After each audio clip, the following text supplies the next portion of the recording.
Muito obrigado, Sr. Presidente, Sr. Primeiro-Ministro, Srs. Membros do Governo, Srs. Deputados. Eu começaria de uma forma como não gostaria de começar. E para dizer ao Sr. Primeiro-Ministro que, como é minha obrigação perante os eleitores que aqui nos colocaram e perante esta Casa, eu não vou descer ao nível do Sr. Primeiro-Ministro.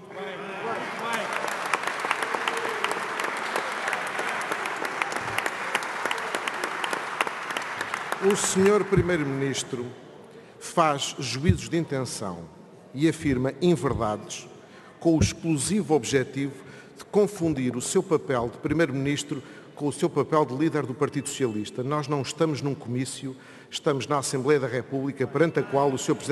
Primeiro-Ministro responde. O Sr. Primeiro-Ministro acusou, e sabe que isso é falso, o Partido Social Democrata e o seu líder de conspirarem ativamente para o chumbo deste orçamento. Isso é, repito, falso. Mas o Sr. Primeiro-Ministro provavelmente tem conhecimento de causa sobre essas matérias, porque durante 4 anos e meio o partido que agora lidera esteve ativamente empenhado em prognosticar que o memorando de entendimento que os senhores tinham assinado iria falhar e que o país não conseguiria sair como saiu do resgate sem precisar de um programa cautelar. Durante 4 anos e meio foram os profetas da desgraça, mas o facto de se olharem ao espelho e verem isso não significa que todos os outros sejam como os senhores.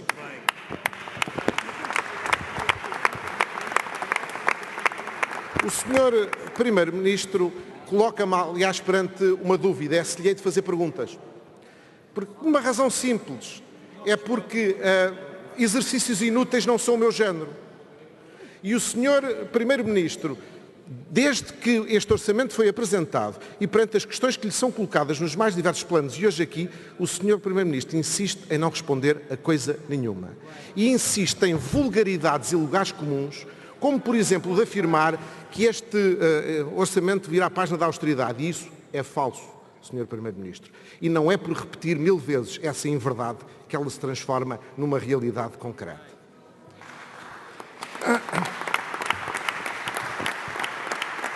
É tempo, Sr. Primeiro-Ministro, de acabarmos com os jogos de palavras.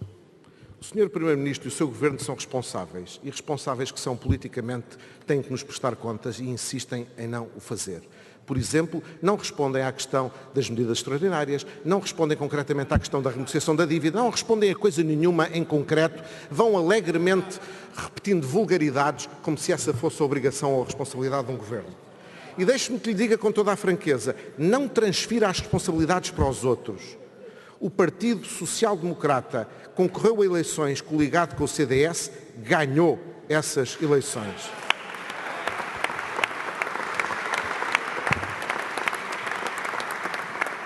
Apresentou-se com um programa e esse programa foi sufragado. Não teve que se pôr, e já agora recorrendo a uma expressão utilizada pelo Sr. Deputado Carlos César, não teve que se colocar em nenhum genuflexório perante a esquerda radical para poder governar, cedendo em questões fundamentais do seu programa.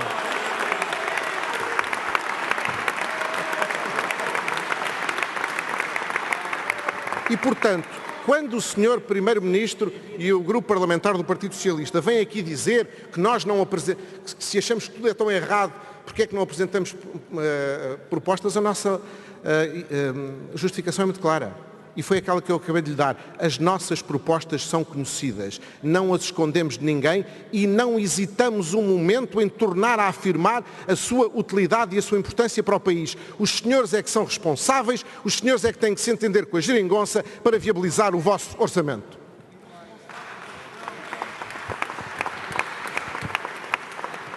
O Sr. Primeiro-Ministro, mais uma vez naquela lógica de líder do Partido Socialista, trouxe aqui um conjunto de considerações sobre erratas. Sabe que o mais importante nas erratas não são as erratas formais, são as erratas substanciais.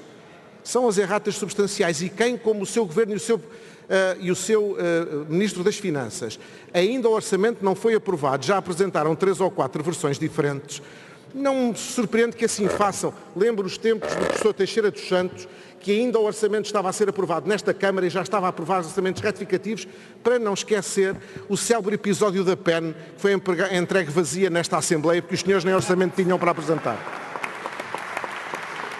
E, portanto, Senhor Primeiro-Ministro, é preciso que nós nos entendamos numa coisa clara. Há duas maneiras de governar. Há uma maneira de governar responsável, que pensa no futuro do país e, esse sim, no futuro das famílias e das empresas, e que não cede às tentações porque se quer ser poder a todo o custo e porque se quer ser simpático a todo o custo. E essa diferença é clara numa coisa, é a diferença entre fazer aquilo que tem que ser feito ou fazer aquilo que parece mais um manifesto eleitoral, preocupado não se sabe quando em realizar eleições em circunstâncias que lhe sejam assim favoráveis e à geringonça que o apoia.